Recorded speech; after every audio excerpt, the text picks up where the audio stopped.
Hey everyone, welcome to the 2019 Tour de France Stage 9 recap. Um, whether it was disappointing or not today after what we've witnessed yesterday, it's everyone's judgment. I thought it was going to be a little bit more interesting because the French did not show up for Bastille Day. Um, But I mean, there was enough of action. Looking at the profile, I thought there was going to be a little bit more.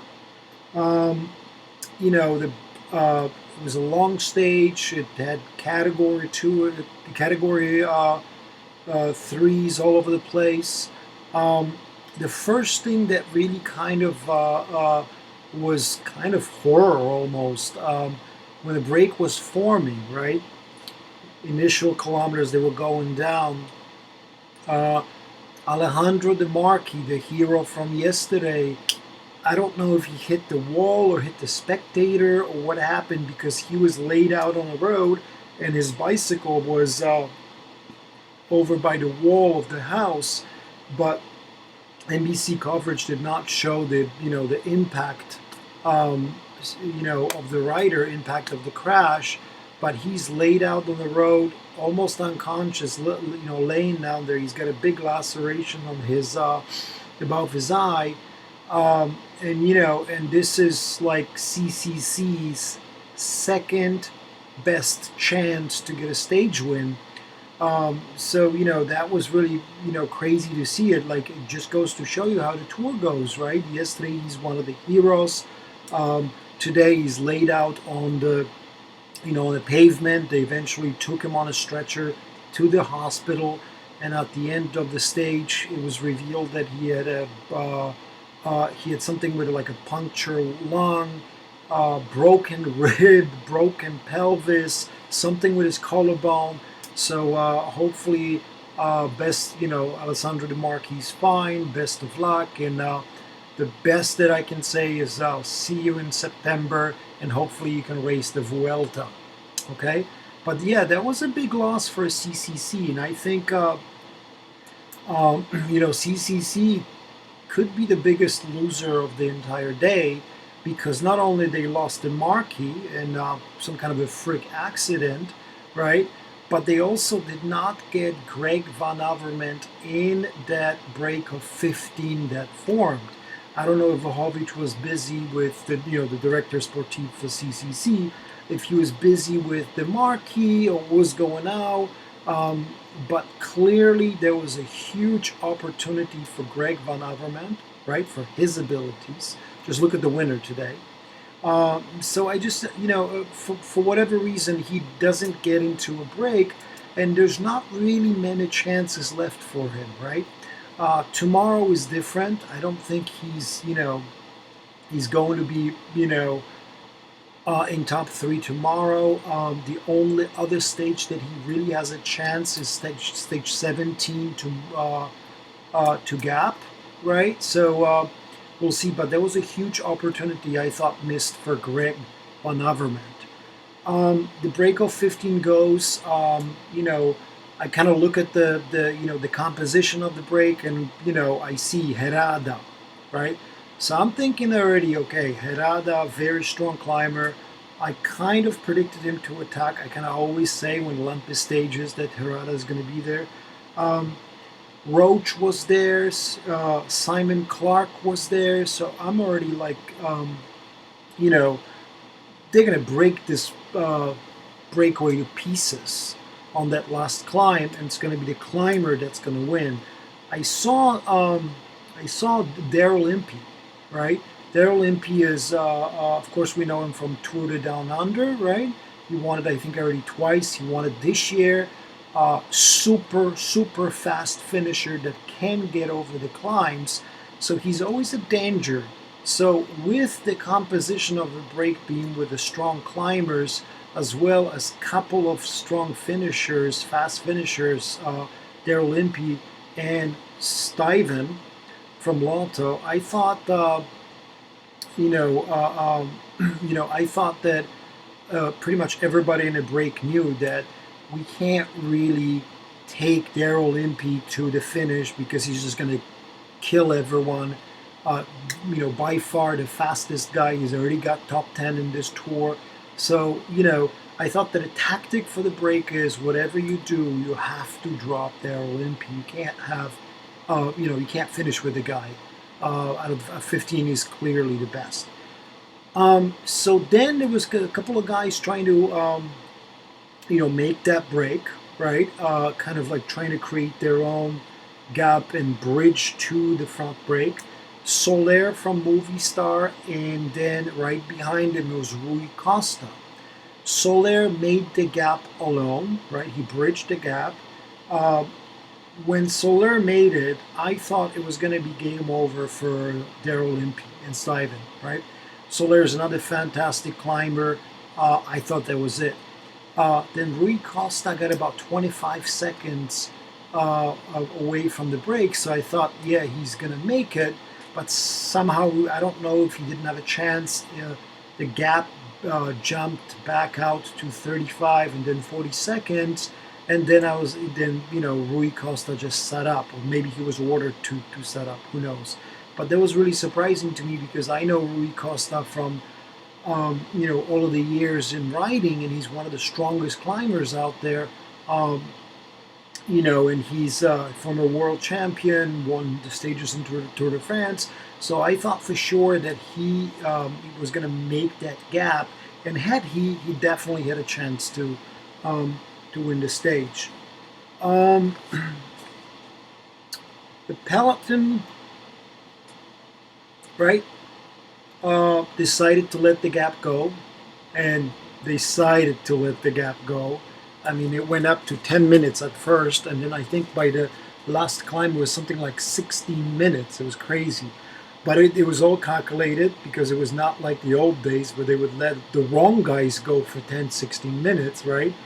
But I think the closest one in the GC was Simon Clark, and he was like 23 minutes down.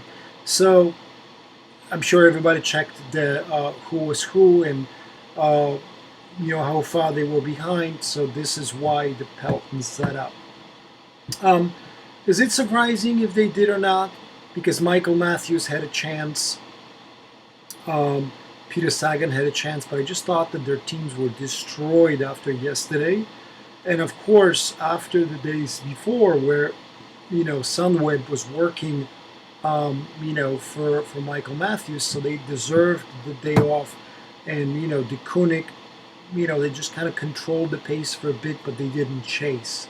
So definitely the peloton lets the gap go. The gap opens up a crazy amount. Now, the Frenchman misfired on Bastille Day. Why?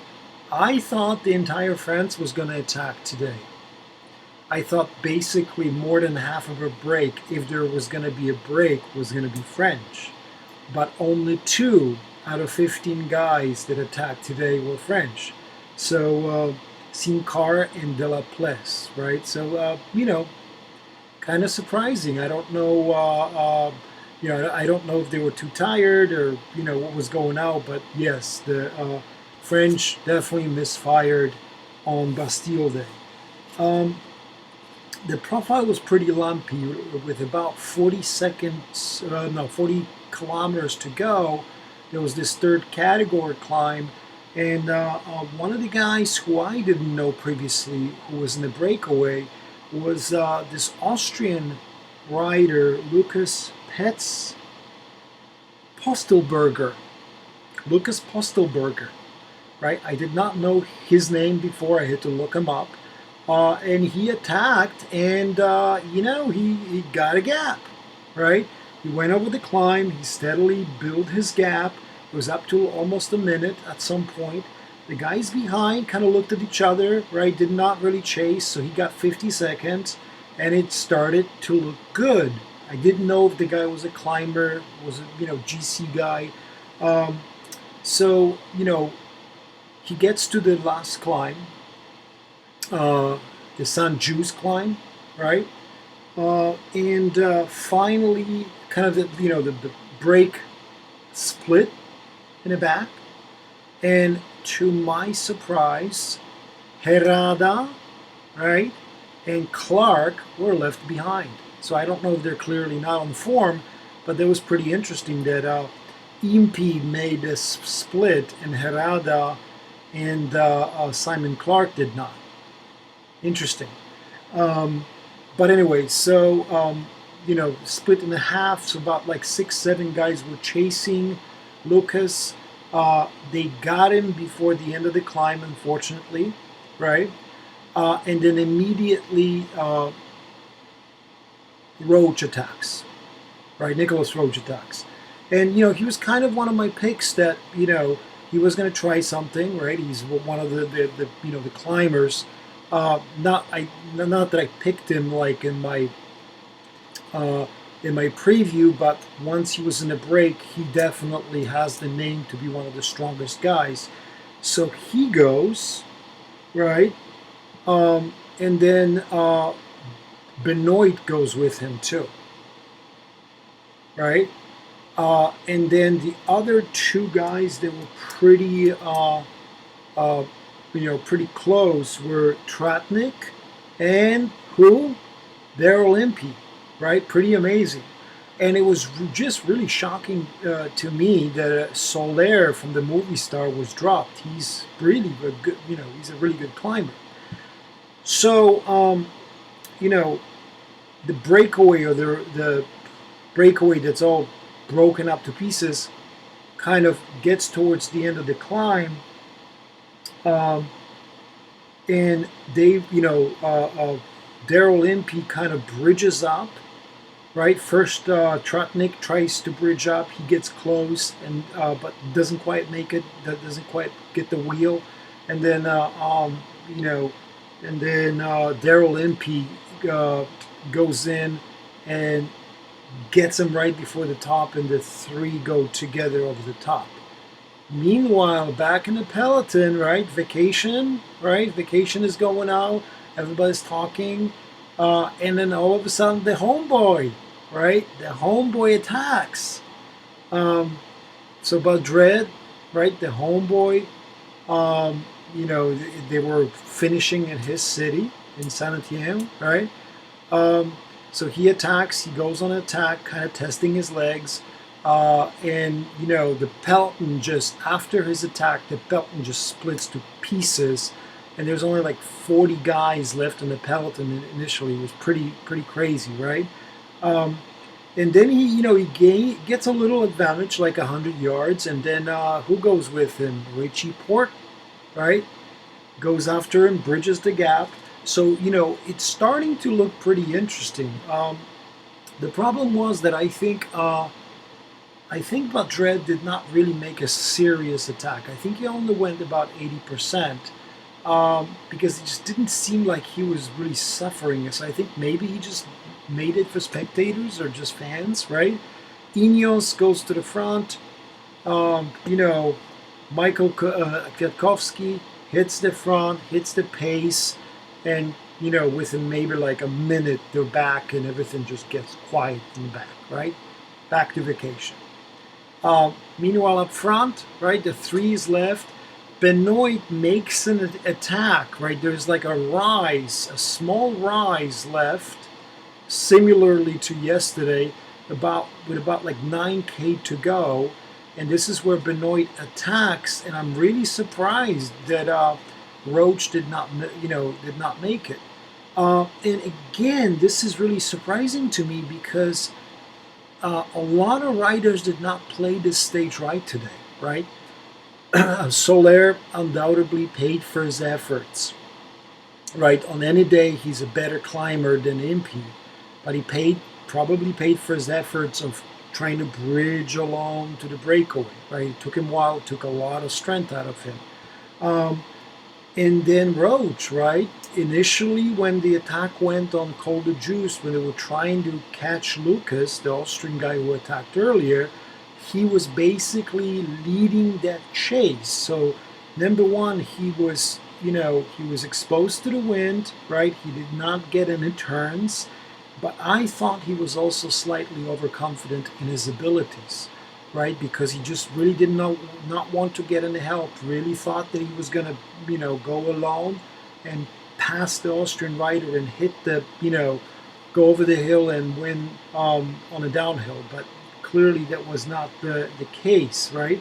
So he struggles, but Daryl Impey goes after Benoit and he gets him. So now you have like 8K left to the finish, and you're Benoit, right? And you have one of the best finishing fast men in the business with you. What do? Right? You can only do one thing, right? You're not going to bring one of the best fast sprinters into the finish. You're not going to bring the guy who regularly finishes in the top 10, right? Even on a flat, pure sprinter stages, he gets top 10. So he's definitely one of the fastest sprinters, but when it comes to fast men, he's probably top 5. So, just attack. Go on attack, man. Don't bring the guy, one of the best sprint finishes, into the finish. That was a tactical mistake again. So, I really, maybe he had no legs. I mean, who am I to, to know really what happened? But it seemed to me like he just made a mistake by not attacking at least one, twice, or 3 times, or until your legs cannot go anymore, because you bringing in, by not attacking, right, by cooperating with Impey, you literally bringing in a guy that will 100%, unless he gets a flat, out sprint you in a finish. So, this is what happened, right? I mean, there was a group of 6 that was chasing him, but they were too far away. So Benoit takes Impey into the sprint, and it's like there's like no sprint, right? He maybe tries for like, I don't know, 50 yards, and then he just like, realizes that the guy, that Impey is, way too strong. So the point being is that the strongest man did not win today. It was the smartest man that won today, right? The strongest men, in my opinion, were Soler, right? I don't know how much strength he lost by trying to get to the, to the breakaway solo. But definitely Simon Clark, I don't know, Herrada, I don't know, and Nicky Roach, right? Nicky Roach, he literally needed to get help when he was going up the San Just, right? The last climb. I think he was a little bit too confident in it, and Benoit the same. I think the 4th or 5th strongest guy in the peloton won today. It's just the guy, this was the smartest. He's been in the peloton for a long time. He knows the finishes. He knows the tactic. So South Africa is the winner today. South Africa steals Bastille Day and all the kisses from the French girls in Champagne, right? So I guess instead of Viva la France, Viva la South Africa. All right, guys. So also today, winners and losers of the day. Okay, losers of the day. I mean, probably the CCCs, right? Not the Marquis, because the Marquis crashed and he's in the hospital, so it's really a bad story. But CCC tactics, right? Or CCC bad luck and tactics. They lose the Marquis, their second best chance for the stage win. They did not get Greg Van Avermaet's support or him into the break on the day that was tailor-made for his abilities, right? I thought he for sure is going to be in the breakaway today. So I'm not sure if they expected, again, Sunweb to chase or the Bora to chase, control the race with Quick Step. Not sure if they waited for the last climb, but Greg Van Avermaet is not winning out of the group of 50, 60, 70 riders against Peter Sagan or Michael Matthews. He's also not winning from a pure sprinter stage. So he's perfect for stuff like this, and I don't know what happened. Roach for Sunweb. Sunweb really needs the victory. They've been chasing it. They came close with Matthews. These guys have been out on the road for literally hours and miles upon miles working for Matthews. They get Roach into a break. They love their chances. He's one of the strongest, if not the strongest guy. And then on St. Just, right, he basically goes alone and he kind of, overshoots his strength and abilities, right? Now, interesting enough, the wind was actually coming from, the wind was coming from, it was a headwind, right? So, here we go again, right? He just kind of overstepped his abilities. Again, Sunweb and Roach must be kind of the losers of the day. Another one, Soler, jumping the gap, right? He was clearly one of the strongest guys in the break on paper. Jumping a gap with the wind in your face when you're a smaller guy, okay? It took him about 30, 40 minutes to catch them, so he probably lost a lot of strength. I'm not sure if it wasn't missing in the finale. Benoit, right? The guy who attacked on the last rise must be also a big loser, right? Congratulations for getting second, but oh my God, what were you thinking in not attacking? Maybe you didn't have legs, but what were the guys? What was his team thinking by bringing Daryl Impey into this whole, into the finish? I mean, Daryl Impey, geez, look at his power mounts, right? I don't get it. And, maybe the loser of the day would be Lucas Pitzelberger, right, from Bora. I just thought he attacked way, way, way too far away. With a headwind, he attacked 41, 42 kilometers from the finish. He had one more climb to go. He attacked against a group of 14 guys. There was a lot of kind of open road there. So I thought it was too overconfident in abilities, and of course he got caught. Winners, of course, Daryl Impey, not today. Not the strongest guy won. That's the point. The guy with the best tactic, the guy who was coached really well, and the guy who is probably one of the more experienced guys in the break. He did exactly what he needed to. He saved his energy, and he made that little kind of acceleration towards the end of the final climb just when he needed to. He was on the limit there. He didn't panic when Roach went, right? And he made it over the top. And then he stayed with Benoit because Benoit just did not attack him. So definitely a big winner to Daryl Impey. Probably the best win of his career. Could be. Another winner of the day, I would say Richie Porte, right? Richie Porte attacked with in win after Badret, bridged up the gap. It's not really about what he did on that climb, right? That little acceleration. It's really about kind of like, being okay by this time in the tour. So this is kind of like really unusual because last two tours he crashes out, right? And he seems to be in really good form. He's not losing a lot of time. He's just placed well in the classification. We all know he can time trial, right? He seems to have really good legs. So we'll just have to see. But I think Richie Porte today did really well. And I think he's going to be a major, major threat in the general classification. Probably a top 3 finisher if everything goes well. So look out for Richie Porte.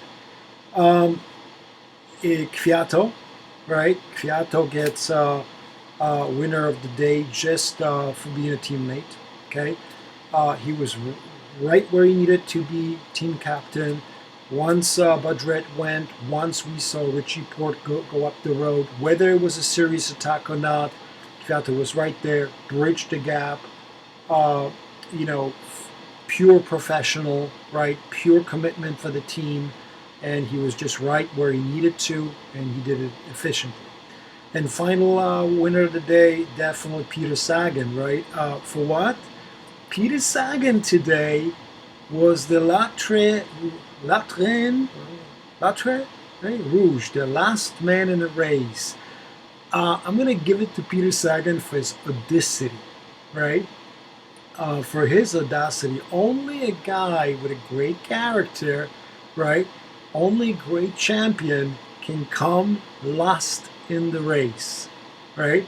I'm sure somehow it was a joke, right? I'm sure there was a joke. There was a joke going out around the peloton tonight, and I'm sure there is a joke going around the dinner table today. I'm wondering if they're actually having. They had two champagne. We saw on an NBC video. They have two champagne bottles for Peter Sagan's win the other day. So I'm wondering if they have glasses for Peter Sagan's last place on the stage 9 of the Tour de France. Okay, guys, thank you, right, for listening, for watching. Hopefully you're riding out there. Another beautiful day out, so I might go, again for a ride. Yesterday's ride was awesome, right? The only thing that I'm having problems with is, insects, right? I keep swallowing insects for some reason. It's just really driving me crazy for some, I don't know. I kind of didn't know there was a problem, right? And if you liked the videos, right, please subscribe. If you like the videos, hit like. Comment below. Let me know how I'm doing. Let me know how you enjoying the Tour de France. Who are your favorite picks, right? Who's going to win? Who's not going to win? Or just anything in between. All right. Thanks, guys. And stay tuned for Stage 10, 2019 Tour de France preview, the stage to Albi. Thank you.